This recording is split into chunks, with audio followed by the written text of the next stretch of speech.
আসসালামু আলাইকুম, welcome back to my channel. ছোট ভাই অনিকের চ্যানেলে আবারও আপনাদের সকলকে স্বাগতম। আজকের রেসিপিটি হচ্ছে গ্রাম বাংলার ঐতিহ্যবাহী কল দিয়ে বানানো কলের সেমাই। এই সেমাই সুস্বাদু হওয়ার কারণ হচ্ছে ঈদ ও শীতের সময় সকলে একসাথে মিলেমিশে এই সেমাইটি তৈরি করা হয়। এই সেমাইটি তৈরি করার জন্য প্রথমে একটি বলে 1 কেজি ময়দা নিয়ে নিব আর স্বাদ মতো লবণ দিয়ে মিক্স করে নেওয়ার পর ডো তৈরি করে কলের ভিতর দিয়ে মেশিনটি ঘুরিয়ে ঘুরিয়ে সেমাইটি তৈরি করা হচ্ছে। আর আজকে সেমাইটি আমি মেশিন ঘুরিয়ে বানাচ্ছি। সেমাইগুলো লম্বা হয়ে গিয়েছে, এখন সেমাইগুলো ছিঁড়ে নেওয়ার পালা। সেমাইগুলো অল্প অল্প করে ছিঁড়ে নিতে হবে।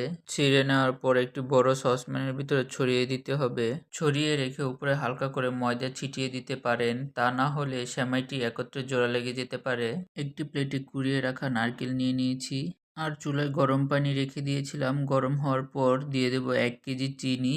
আর চিনি দিতে দিতে চামচ দিয়ে পানিটা অনবরত নাড়তে হবে, যাতে করে চিনিটা খুব তাড়াতাড়ি গলে পানির সাথে মিক্স হয়ে যায়। চিনি গলে পানির সাথে মিক্স হয়ে গিয়েছে, এখন দিয়ে দেব আধা চামচ লবণ।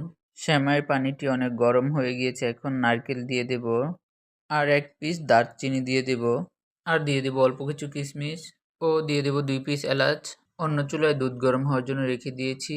সেমাইয়ের পানি গরম হয়ে গিয়েছে, তাই অল্প অল্প করে সেমাইগুলো পানির ভিতরে দিয়ে দিচ্ছি আর নেড়ে নিচ্ছি।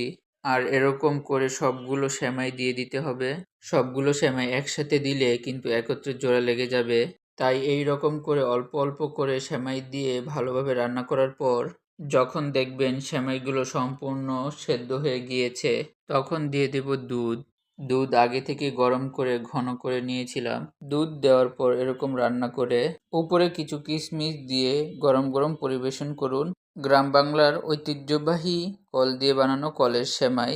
আর আজকের আমার ভিডিওটি আপনাদের কাছে ভালো লাগে তাহলে আমার চ্যানেলটি সাবস্ক্রাইব করে পাশে থাকবেন। আর আজকের জন্য এতটুকুই। আল্লাহ হাফেজ।